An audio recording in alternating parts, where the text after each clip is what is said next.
Assalamualaikum warahmatullahi wabarakatuh. Introduce myself. My name Andi Mutmana Salsabila.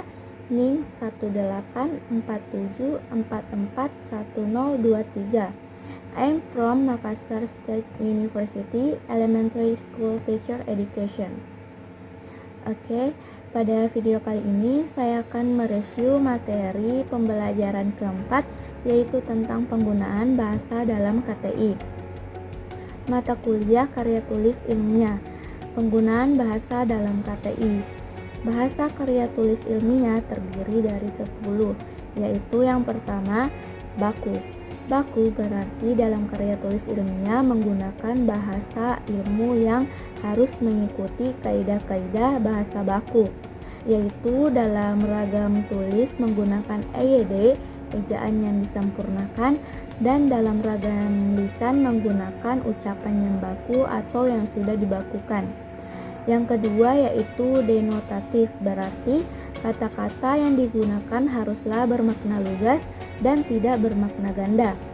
Yang ketiga yaitu berkomunikasi, berarti berkomunikasi dengan pikiran bukan perasaan, yaitu lebih bersifat tenang, jelas, tidak berlebih-lebihan atau hemat, dan tidak emosional. Yang keempat yaitu kohesif. Kohesif, kalimat disusun secara padu dan padat untuk menghasilkan tuturan.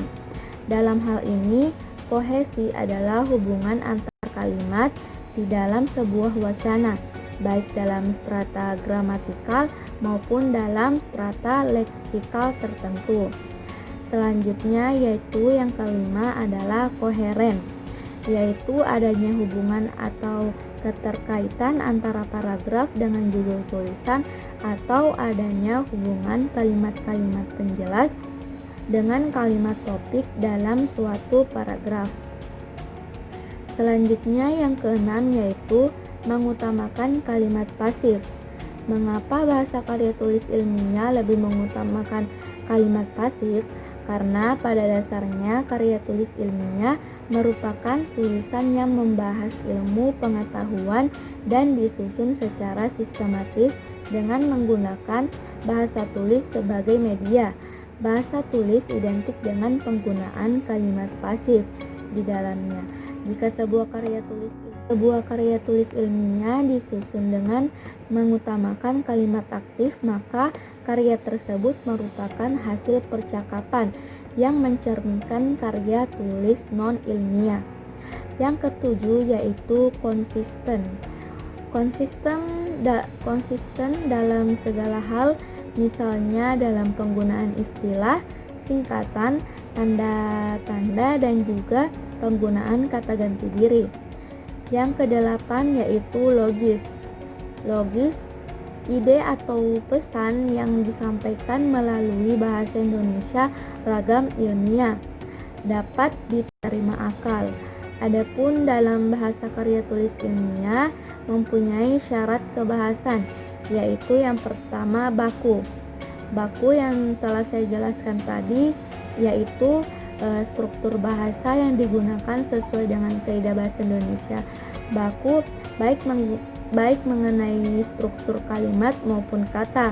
Demikian juga pemilihan kata atau istilah dan penulisan sesuai dengan kaidah ejaan.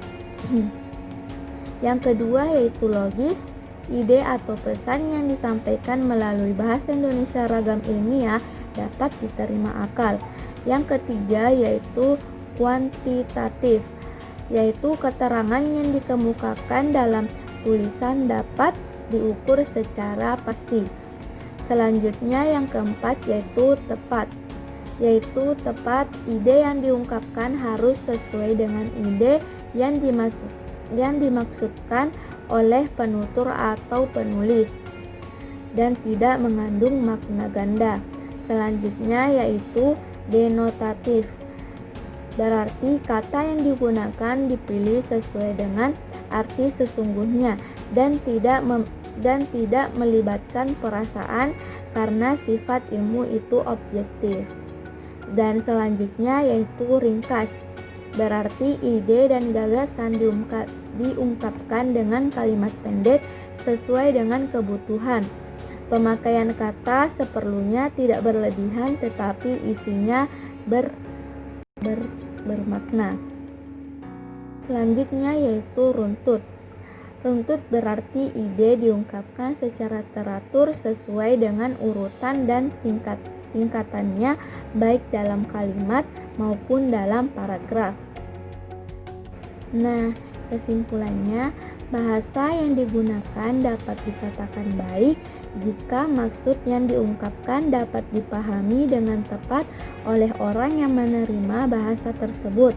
Dengan kata lain, bahasa yang baik adalah bahasa yang efektif dalam menyampaikan suatu maksud dan mengikuti kaidah-kaidah yang telah saya jelaskan tadi.